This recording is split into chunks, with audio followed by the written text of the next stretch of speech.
নমস্কার ভক্তরা, জয় শ্রীকৃষ্ণ, রাধে রাধে। ভক্তরা, পয়লা বৈশাখের দিন তুলসীতলায় করুন এই একটি কাজ। প্রচুর অর্থ ও সৌভাগ্য লাভ হবে। আপনার জীবনে চলতে থাকা সমস্ত সমস্যার সমাধান ঘটবে। যার জন্য আপনি দীর্ঘদিন ধরে অক্লান্ত পরিশ্রম করছেন, তাই সম্পন্ন হবে। কারণ এই দিনটি ভগবান নারায়ণ ও মা লক্ষ্মীর। মনে করা হয় পয়লা বৈশাখের দিন তুলসীতলায় এই কাজটি করলে জীবনের একাধিক দুঃখ থেকে মুক্তি পাওয়া যায়। পয়লা বৈশাখের শুভ দিনে তুলসীতলায় কি করলে পরিবার সুখ সমৃদ্ধিতে ভরে থাকবে? তুলসীতলায় কি কাজ করা শুভ হতে পারে আপনার পরিবারের জন্য? এবং এই দিন তুলসীতলায় কোন কাজগুলি ভুল করেও করা যাবে না? কারণ আপনি যদি এই কাজগুলি ভুল করেও করে ফেলেন, তাহলে মা লক্ষ্মী ও শ্রী হরি বিষ্ণু আপনার উপর চিরতরে অসন্তুষ্ট হতে পারেন। ফলে ঘরে নেমে আসতে পারে দারিদ্র্য ও অভাব। পয়লা বৈশাখ শুধু একটা দিন নয়, এটি নতুন বছরের সূচনা করে। এই পয়লা বৈশাখের দিনটি আপনি যদি কিছু নিয়ম মেনে অতিবাহিত করতে পারেন, তাহলে আপনার জন্য সারা বছর অত্যন্ত শুভ হতে পারে। এই পয়লা বৈশাখের দিন ভুল করেও কাউকে দেবেন না এই 5টি জিনিস। এই দিন যদি ভুলেও এই 5টি জিনিসের মধ্যে একটিও কাউকে দিয়ে দেন, তাহলে জীবনে নেমে আসতে পারে আর্থিক কষ্ট, অশান্তি এবং দুর্ভাগ্য। তাই আজকের ভিডিওটি খুবই গুরুত্বপূর্ণ হতে চলেছে। আমার সকল ভক্তদের কাছে হাত জোড় করে অনুরোধ, ভিডিওটি সম্পূর্ণ দেখবেন, মাঝপথে ছেড়ে যাবেন না। আপনি যদি ভিডিওটির মাঝপথে ছেড়ে চলে যান, তাহলে এর পূর্ণ ফল লাভ করতে পারবেন না। আর একটি কথা, ভিডিওটি অবশ্যই একটি লাইক করে দিন, আর কমেন্ট বক্সে ভক্তি ভরে লিখুন, জয় শ্রীমা লক্ষ্মীর জয়। সনাতন ধর্মে পহেলা বৈশাখ অত্যন্ত পবিত্র, আধ্যাত্মিক, গুরুত্বপূর্ণ একটি দিন। বৈশাখ মাসের প্রথম দিনটি কেবল নতুন বছরের শুরু নয়, এটি পঞ্জিকা মতে সৌর বছরের প্রথম দিন। বছরের এই প্রথম দিনটি পরিবারের সুখ, সমৃদ্ধি, আর্থিক সংকট এবং বিভিন্ন ধরনের কলহ দূর করতে এবং পরিবারের মঙ্গল কামনায় কয়েকটি জিনিস আপনাদের পয়লা বৈশাখ থেকে পালন করতে হবে। বিশেষ করে মনে রাখবেন, এই দিন তুলসীতলায় কোন কাজগুলি ভুল করেও করা যাবে না, এবং তুলসীতলায় কি কাজ করা শুভ হতে পারে আপনার পরিবারের জন্য। এছাড়া এই পয়লা বৈশাখে আপনারা কোন জিনিস বাড়ি থেকে দান করবেন না, যেগুলো দান করলে পরিবারের অমঙ্গল, দরিদ্রতা আপনার পিছু ছাড়বে না। তাই বিশেষ সতর্কতার মাধ্যমে এই দিনটি আপনাকে অতিবাহিত করতে হবে। পয়লা বৈশাখে এই সমস্ত নিয়ম যদি সঠিকভাবে পালন করতে পারেন, তাহলে বাড়িতে সারা বছর সুখ, সমৃদ্ধি এবং ইতিবাচক শক্তি বজায় থাকবে। আর বিশেষ করে পরিবারের সুখ সমৃদ্ধি ধরে রাখতে চাইলে আপনারা তুলসীতলায় এই কাজগুলো ভক্তি ভরে করবেন এই পয়লা বৈশাখের দিন। পয়লা বৈশাখ, যা নববর্ষ নামেও পরিচিত, বাঙালিদের জন্য নতুন বছরের সূচনা করে। এটি 2026 সালের 15ই এপ্রিল উদযাপিত হবে।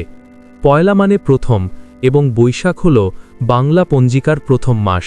সুতরাং পয়লা বৈশাখ বলতে বৈশাখ মাসের প্রথম দিন বা বাংলা পঞ্জিকার প্রথম মাসকে বোঝায়। বাঙালির জীবনে এটি একটি অত্যন্ত পবিত্র এবং আনন্দময় একটি দিন। এই শুভ দিনে সারা বছরের সুখ, শান্তি এবং আর্থিক উন্নতির জন্য বেশ কয়েকটি মঙ্গলজনক কাজ করতে পারলে আরও শুভ হতে পারে পয়লা বৈশাখ, অর্থাৎ বাংলার নববর্ষটি। পয়লা বৈশাখে যে সকল ভক্তরা শ্রী সম্পদের দেবী লক্ষ্মী এবং গণেশের পুজো করবেন, তাদের জন্য দিনটি অত্যন্ত শুভ হতে পারে। বিশেষ করে এই পয়লা বৈশাখের শুভ দিনে ভোরে ঘুম থেকে উঠে স্নান করে শুদ্ধ বস্ত্র পরিধান করুন। এরপর আপনারা ঠাকুর ঘর পরিষ্কার করুন। কারণ যদি আপনার ঠাকুর ঘর পরিষ্কার না থাকে, তাহলে সেখানে কখনোই মা লক্ষ্মী বসবাস করে না। যে বাড়িতে নেতিবাচক শক্তি থাকে, সেখানে কখনোই মা লক্ষ্মীর বাস হয় না। প্রতিদিন সকালে বাড়ির প্রতিটি কোণা পরিষ্কার রাখা অত্যন্ত জরুরি, নইলে আপনার বাড়িতে কখনোই মা লক্ষ্মীর আশীর্বাদ পাওয়া যাবে না। প্রথমত অবশ্যই মনে রাখবেন, সকালে বাড়ির জানলা দরজা খুলে দিতে হবে, যাতে সূর্যের আলো এবং বিশুদ্ধ বাতাস আপনার বাড়িতে প্রবেশ ঘটে। এতে আপনার সৌভাগ্যের উন্নতি ঘটে এবং মা লক্ষ্মীর আগমন ঘটে। এরপর অবশ্যই আপনারা নববর্ষের সকালে বিঘ্ননাশক শ্রী গণেশ এবং ধনসম্পদের দেবী মা লক্ষ্মীর পুজো করবেন। এটি করা অত্যন্ত শুভ। এতে পরিবারে আর্থিক স্থায়িত্ব আসে এবং সমস্ত কাজে বাধা দূর হয়। দ্বিতীয়ত, সূর্যদেবকে অর্ঘ্য নিবেদন করবেন। পয়লা বৈশাখ নববর্ষের সকালে স্নান করে শুদ্ধ বস্ত্র পরিধান করে উদয়মান সূর্যদেবকে জল, লাল ফুল এবং সামান্য চাল দিয়ে অর্ঘ্য নিবেদন করলে জীবনের তেজ, আত্মবিশ্বাস এবং সফলতা বৃদ্ধি পায়। বছরের প্রথম দিন সকালে সম্পূর্ণ বাড়ি পরিষ্কার করে চারদিকে গঙ্গাজল ছিটিয়ে পবিত্র করা উচিত। বাড়ির মূল প্রবেশদ্বারে অম্রপল্লব, গাঁদা ফুলের মালা ঝোলানো এবং লক্ষ্মীর পা বা আলপনা দিলে ঘরে ইতিবাচক শক্তি এবং পজিটিভ এনার্জি প্রবেশ করে। আর্থিক উন্নতির জন্য ব্যবসায়ীরা এই দিনে পুজো দিয়ে হালখাতা বা নতুন হিসাব খাতা শুরু করবেন। এদিন অবশ্যই আপনার গৃহে স্বস্তিক চিহ্ন অঙ্কন করতে পারেন। বাড়ির মূল দরজায় বা ঠাকুরের আসনে সিঁদুর দিয়ে স্বস্তিকা চিহ্ন বা ওং আঁকা অত্যন্ত মঙ্গলজনক বলেই মনে করা হয়। আর অবশ্যই আপনারা বছরের প্রথম দিন 5টি কড়ি বাড়িতে লক্ষ্মীর ঘটের উপর রেখে দেবেন। প্রতি বৃহস্পতিবার সেই কড়ি সহ দেবী লক্ষ্মীর পুজো করবেন। এতে দেবী প্রসন্ন হবেন, সংসারের শ্রী বৃদ্ধি ঘটবে এবং আর্থিক অনাটন থেকে মুক্ত মিলবে। পয়লা বৈশাখের দিনে ঘরে গণেশের মূর্তি স্থাপন করলে অর্থের দিক ভালো হয় এবং পুজোর ফল বাড়িতে টাকা গয়না রাখার জায়গায় রেখে দিন। নিয়মিত গণেশের পুজো করবেন এই শুভ দিনে এবং একসঙ্গে লক্ষ্মী ও গণেশের পুজো করতে পারলে আরও শুভ হতে পারে। সনাতন ধর্ম অনুযায়ী গরুর সঙ্গে সব দেবতা বিরাজ করেন, তাই বাংলা বছরের প্রথম দিনটি গরুকে খাওয়ানো শুভ বলে মনে করা হয়। কিছু খাবার এমন জায়গায় রেখে দিন রাস্তায় থাকা গরু যাতে খেতে পারে। যে কোনো পথের পশুকে বছরের শুরুর দিনে খাওয়ালে শুভ ফল হতে পারে আপনাদের জন্য। চলুন ভক্তরা, এবার জেনে নেওয়া যাক তুলসীতলায় সেই বিশেষ কাজটি সম্পর্কে, যার জন্য আপনি দীর্ঘ সময় ধরে অপেক্ষা করছেন। তার আগে প্রথমেই ভিডিওটি অবশ্যই লাইক করে দিন। দেখুন, এত গুরুত্বপূর্ণ ভিডিও আমি কাদের জন্য নিয়ে আসি? শুধুই আপনাদের জন্য। তবুও আপনারা ভিডিওতে লাইক করেন না। আজকে আমি আশা রাখছি আপনারা ভিডিওটি অবশ্যই লাইক করবেন। আমার বিশ্বাস ভাঙবেন না বন্ধুরা, এখনই ভিডিওটি লাইক করে দিন। আর নিচের কমেন্ট বক্সে যে ব্যক্তি সত্য মন, সত্য ভক্তি নিয়ে জয় শনিদেব লিখবে, শনিদেব আগামী 24 ঘন্টার মধ্যে তাকে ভালো সুখবর দেবেন। তাই বন্ধুরা, এখনই কমেন্ট বক্সে জয় শনিদেব লিখুন। আগামী 24 ঘন্টার মধ্যে আপনি ভালো সুখবর পাবেন। তাহলে চলুন ফিরে আসা যাক মূল টপিকে। পয়লা বৈশাখের দিন তুলসী পুজোর সাথে অবশ্যই আপনারা তুলসীতলায় যদি এই কয়েকটি কাজ বা এই কয়েকটি ক্রিয়াকলাপ করতে পারেন, তা অত্যন্ত শুভ হতে পারে। দেখবেন ভাগ্য আপনার বদলে যাবে বেশ কয়েকদিনের মধ্যে। তা অবশ্যই আপনারা মনোযোগ দিয়ে শুনবেন এই পয়লা বৈশাখের দিন তুলসীতলায় কি কি কাজ করা অত্যন্ত শুভ হতে পারে। বিশেষ করে এই 4টি তুলসী পাতা যদি আপনারা এই পয়লা বৈশাখের দিন এই স্থানে রাখতে পারেন, তা অত্যন্ত শুভ হতে পারে। এই ক্রিয়াকলাপকে মহাসিদ্ধ ক্রিয়াকলাপ বলা হয়েছে, যা আপনার জীবন বদলে দিতে পারে। তা অবশ্যই মনোযোগ সহকারে শুনুন। তুলসীতলায় কি কি কাজ করা শুভ হতে পারে আপনার পরিবারের জন্য। বিশেষ করে অবশ্যই প্রথমে যে ক্রিয়াকলাপটি করবেন এই দিন, তা হচ্ছে এই পয়লা বৈশাখের দিন সন্ধ্যাবেলায় একটি শুদ্ধ মাটির প্রদীপ নেবেন। এতে গরুর খাঁটি ঘি ব্যবহার করবেন। মনে রাখবেন, প্রদীপের সলতে যেন তুলোর না হয়ে মৌলি সুতো বা লাল সুতোর হয়। এই লাল সলতে সৌভাগ্যের প্রতীক। প্রদীপটি তুলসীতলায় রাখার সময় মুখ উত্তর পূর্ব দিকে রাখবেন। প্রদীপ জ্বালানোর সময় মনে মনে বলবেন, শুভম করতি কল্যাণম আরোগ্য ধনসম্পদ। এতে আপনার ঘরের বাস্তুদোষ এবং অকাল মৃত্যুর ভয় দূর হবে। যদি আপনারা এই নিয়মে পয়লা বৈশাখের দিন তুলসীতলায় প্রদীপ জ্বালাতে পারেন, তাহলে মা লক্ষ্মীর কৃপা সর্বদা আপনার পরিবারের সাথে থাকবে। দ্বিতীয়ত, পয়লা বৈশাখের দিন স্নান করে শুদ্ধ বস্ত্র পরিধান করে তুলসীতলার মাটি সামান্য কপালে তিলক হিসাবে ধারণ করবেন। এরপর তুলসী গাছের গোড়ায় বা তুলসী মন্দিরে চন্দন, সিঁদুর দিয়ে একটি স্বস্তিক চিহ্ন আঁকবেন। স্বস্তিকা হল সিদ্ধির প্রতীক।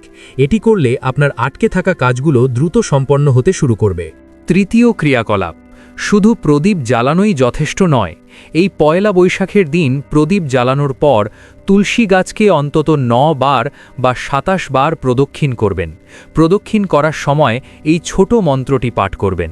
মহাপ্রসাদ জননী সর্বসৌভাগ্য বর্ধনী আদি ব্যাধি হরা নিত্য তুলসী তম নমস্তুতে। এটি করলে আপনার জীবনে বা আপনার পরিবারে সুখ সমৃদ্ধি বজায় থাকবে। কোনোদিন কোনো সমস্যার সম্মুখীন হতে হবে না। চতুর্থ ক্রিয়াকলাপ, যাদের আর্থিক উন্নতি হচ্ছে না তারা এই দিন একটি নতুন লাল ওড়না তুলসী গাছে জড়িয়ে দেবেন এবং টবের পাশে একটি কড়ি রেখে দেবেন। পরের দিন সেই কড়িটি নিয়ে আপনার আলমারিতে বা টাকা রাখার বাক্সে রেখে দিতে পারেন। এটি মা লক্ষ্মীকে আপনার ঘরে আকৃষ্ট করবে এই পয়লা বৈশাখের শুভ দিনে। বিশেষ করে আপনাদের সাথে যে তুলসী তলায় ক্রিয়াকলাপটি করার কথা বলা হলো সেটি অবশ্যই মনে ভক্তি নিয়ে করবেন এবং বিশেষ করে 4টি তুলসী পাতা অবশ্যই আপনারা গঙ্গা জলে রেখে সেই জলটি আপনার পুরো বাড়িতে ছিটিয়ে দেবেন। এতে আপনার বাড়ির নেতিবাচক শক্তি দূর হবে। শ্রী বিষ্ণুর কৃপায় ভক্তরা অবশ্যই এই শুভ দিন ভগবান বিষ্ণুর সাথে অবশ্যই মাতা দেবী লক্ষ্মীর পূজার আরাধনা করবেন। এর থেকে আপনারা আশীর্বাদ লাভ করতে পারবেন।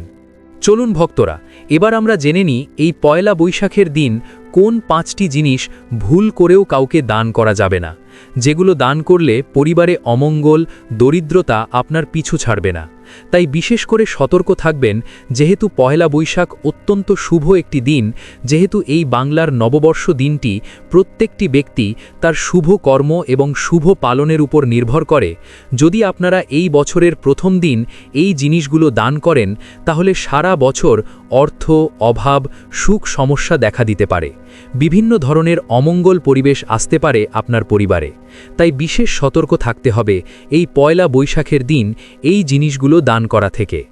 প্রথমত, ঝাড়ু বা ঝাঁটা। হিন্দু ধর্মে ঝাড়ুকে দেবী লক্ষ্মীর প্রতীক হিসেবেই মান্য করা হয়। নববর্ষের দিন কাউকে ঝাড়ু দান করলে বা দিলে বাড়ি থেকে লক্ষ্মী বিদায় নেয়, তাই চরম আর্থিক সংকট দেখা দিতে পারে বলে বিশ্বাস রয়েছে। তাই বিশেষ করে বাংলার নববর্ষের প্রথম দিন কাউকে কখনোই বাড়ি থেকে ঝাড়ু দেবেন না, এটি আপনারা অবশ্যই মনে রাখবেন। দ্বিতীয়ত, ধারালো বস্তু। বাংলার নববর্ষের দিন বিশেষ করে পয়লা বৈশাখের দিন আপনারা সতর্ক থাকবেন। কাঁচি, ছুরি, বটি, সূচের মতো কোনো ধারালো জিনিস এই শুভ দিনে কাউকে দেওয়া একবারেই উচিত নয়। শাস্ত্র মতে এগুলো দান করলে বা কাউকে দিলে প্রিয়জনদের সঙ্গে সম্পর্ক খারাপ হয়, পরিবারে ঝগড়া বিবাদ বাড়তে পারে। তাই অবশ্যই আপনারা যদি সম্পর্ক সুরক্ষিত রাখতে চান তাহলে অবশ্যই পয়লা বৈশাখের প্রথম দিনটি এই জিনিসগুলো দান করা থেকে এড়িয়ে চলবেন। তৃতীয়ত, বাসি খাবার। নববর্ষের দিন বাড়িতে আগত অতিথি বা কোনো দরিদ্র মানুষকে বাসি বা বেঁচে যাওয়া খাবার দেওয়া একবারেই উচিত নয়। এতে ঘরের নেতিবাচক শক্তির প্রবেশ ঘটে, পরিবারে অশান্তি ভরে ওঠে, অর্থহানি হতে পারে। তাই বিশেষ করে বাংলার নববর্ষের প্রথম দিনে কাউকে কখনোই বাসি খাবার একবারেই দেবেন না। পয়লা বৈশাখে পুরনো বা ব্যবহৃত বা ছেঁড়া জামাকাপড় দান করা থেকে বিরত থাকা উচিত, এতে দেবী লক্ষ্মী রুষ্ট হয়। তবে যাদের সত্যিই বস্ত্রের প্রয়োজন তাদের এই দিনে নতুন বস্ত্র দান করা অত্যন্ত পুণ্যের কাজ হতে পারে। চতুর্থ, স্টিলের বাসন। জ্যোতিষশাস্ত্র অনুযায়ী যেহেতু এই দিনটি বছরের প্রথম দিন, তাই এই শুভ দিনে স্টিলের কোনো জিনিস বা ব্যবহৃত স্টিলের বাসন কাউকে দান করলে ঘরে সুখ সমৃদ্ধির হ্রাস পায়। নিজের ঘর থেকে স্টিলের বাসন কাউকে দিয়ে দিলে নিজের ঘরের সম্পদ অন্যকে দিয়ে দেওয়া মনে করা হয়। এতে মা লক্ষ্মী অত্যন্ত ক্রোধান্বিত হয়। এর ফলে ব্যবসা ও কর্মক্ষেত্রে নেতিবাচক প্রভাব পড়তে পারে। তাই এই শুভ দিনে স্টিলের কোনো জিনিস কাউকে দান করবেন না। এরপরে যে জিনিসটি রয়েছে তা হচ্ছে সূর্যাস্তের পর এই নববর্ষের প্রথম দিনে সাদা জিনিস কাউকে দান করবেন না। নববর্ষের দিন সন্ধ্যায় বা সূর্যাস্তের পর দুধ, দই বা চাল, লবণের মতো সাদা জিনিস কাউকে দান করা থেকে এড়িয়ে চলতে হবে। এটি বাড়ির আর্থিক উন্নতির পথে বাধা সৃষ্টি করতে পারে। তাই বিশেষ করে আপনারা সতর্ক থাকবেন এই শুভ দিন অর্থাৎ পয়লা বৈশাখের মতো অত্যন্ত শুভ দিনে বিশেষ করে এই 5টি জিনিস আপনারা কাউকে কখনোই দান করবেন না। প্রিয় ভক্তরা, ভিডিওটি দেখে যদি ভালো লাগে এবং উপকৃত হয়ে থাকেন তাহলে অবশ্যই একটি লাইক করবেন এবং আমাদের চ্যানেলটি সাবস্ক্রাইব করে পাশে থাকা বেল বাটনটি অন করে রাখবেন। এতে আমরা নতুন ভিডিও বানানোর জন্য অনুপ্রেরণা পাই। আমার সকল দর্শক বন্ধুদের ওপর ভগবানের কৃপা বর্ষিত হোক। ধন্যবাদ।